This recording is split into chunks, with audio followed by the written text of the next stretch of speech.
আসসালামু আলাইকুম। আজকে বাসায় কেউ নেই, তাই আমার দুই ভাতিজা আর আমার বন্ধু, আমরা চারজনে মিলে মুড়ি খাবার চিন্তা ভাবনা করতেছিলাম। তো হঠাৎ করে প্ল্যান আসলো যে কবুতর দিয়ে খাবো। তো কবুতর জবাই করলাম দুইটা। তো কাটাকাটি দোয়া যা কিছু করার চাচা ভাতিজা মিলাই করলাম, আলহামদুলিল্লাহ। তো অবশেষে রান্না বসায় দিলাম।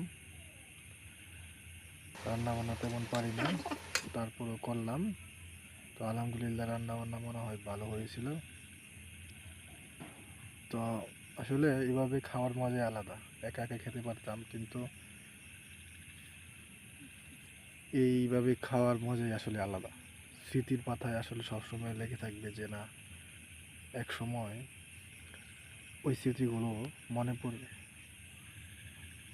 তো আসলে সবসময় সবার সাথে মিলেমিশে থাকাটাই বেটার আমি মনে করি।